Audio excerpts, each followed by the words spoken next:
meresapi dan menyempurnakan tata dunia dengan semangat Injil. Saudara-saudari yang terkasih di dalam Allah Tritunggal, di dalam nama Bapa dan Putra dan Roh Kudus, amin dan salam. Selamat bergabung kembali dalam serinya, serial renungan harian bertema panggilan untuk meresapi dan menyempurnakan tata dunia dengan semangat Injil. Tanggal 17 September 2021 ini adalah hari Jumat dalam pekan biasa ke-24 tahun B1. Hari ini juga adalah hari ke-17 bulan Kitab Suci Nasional yang sedang kita jalani dengan tema khusus Yesus Sahabat Seperjalanan Kita. Firman Tuhan pada hari ini mengundang kita untuk merenungkan hubungan antara iman dan kekayaan. Apakah harus bertentangan ataukah bisa dikelola sehingga dapat saling mendukung? Bagaimana mengelola harta kekayaan ini sesuai dengan Injil? Itulah yang menjadi pokok renungan kita dalam serinya episode yang ke-32 ini. Untuk menjawab pertanyaan di atas tadi, kita akan merenungkan beberapa pengalaman yang muncul dalam firman Tuhan hari ini. Ada pengalaman Yesus dalam tugas perutusannya untuk memberitakan Injil Kerajaan Allah, Lukas bab 8 ayat 1-3. Ada pengalaman Rasul Santo Paulus dalam mewartakan Injil Kerajaan Allah, khususnya dalam hal menghidupi dan menumbuh kembangkan iman ke dalam cara hidup. 1 Timotius bab 6 ayat 2b-12. Dan ada lagi pengalaman pemazmur yang ketika memilih untuk mengandalkan Tuhan harus berhadapan dengan para lawannya yang lebih mengandalkan kekayaan duniawi. Mazmur bab 49 ayat 6-10, 17-20. Pengalaman Yesus menunjukkan dua hal. Pertama, bahwa harta kekayaan itu juga merupakan sesuatu yang baik jika diperoleh secara baik dan dengan cara yang benar, dan juga dikelola dengan cara yang baik dan benar oleh pemiliknya.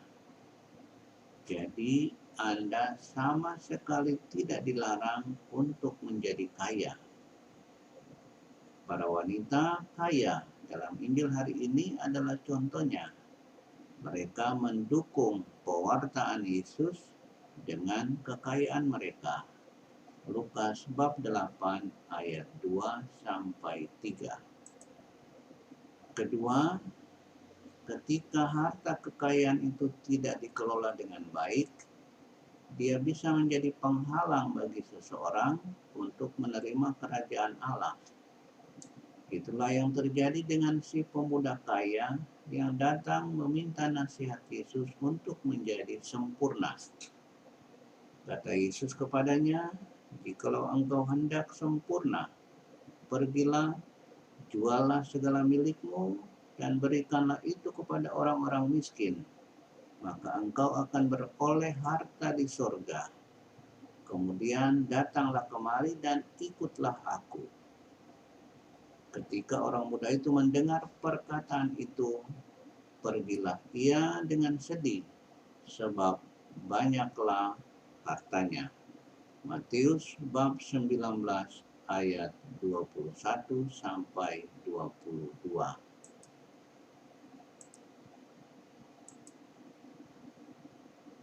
Pengalaman Paulus yang dikemasnya dalam surat kepada Timotius mengungkap hal yang sama juga, bahwa ketika dalam pengelolaannya harta kekayaan ditempatkan secara bertentangan dengan iman, maka hal itu akan menjadi seperti semacam penyakit yang merusak baik relasi seseorang dengan sesamanya maupun juga relasinya dengan Tuhan Allah.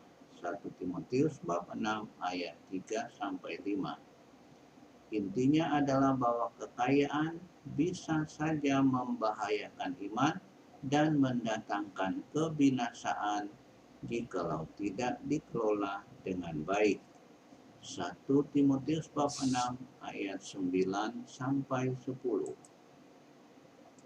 Kepada Timotius, Paulus memberi nasihat agar supaya berhati-hati terhadap uang dan kekayaan dan berkonsentrasi untuk mengejar keadilan, takwa, kesetiaan, cinta kasih, kesabaran, dan kelembutan hati. Bertandinglah dalam pertandingan iman yang benar dan rebutlah hidup yang kekal.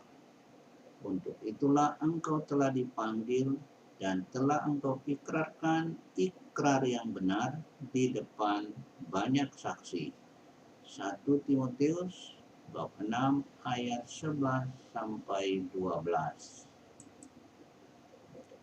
Bagi pemazmur, orang kaya maupun orang miskin bernasib sama di hadapan Allah ketika saat ajal tiba.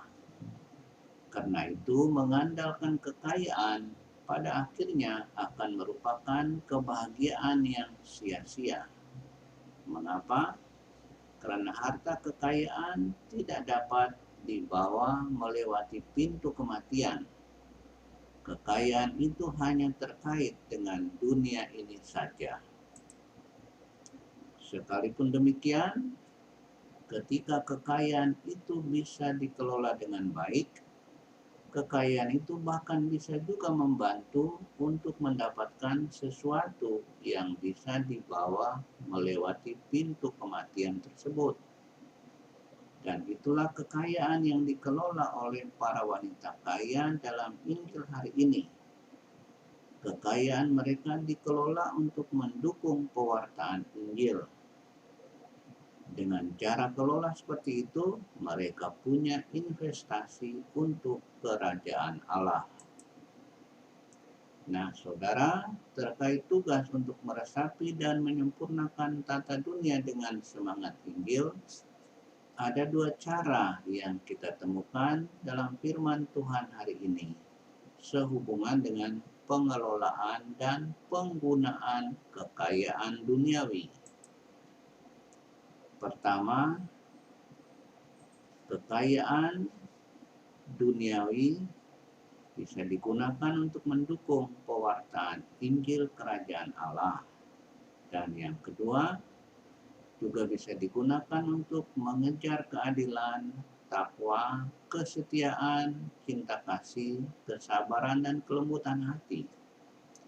Inilah sesungguhnya kekayaan yang bisa Anda bawa melewati pintu kematian untuk memasuki kehidupan bersama Tuhan kita Yesus Kristus di dalam kerajaannya. Amin. Saudara terkasih, mari kita melaksanakan tugas perutusan kita dengan memulainya bersama Yesus, tinggal bersama Yesus, supaya dapat mengakhirinya juga bersama Yesus.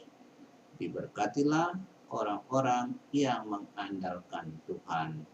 Amin dan shalom.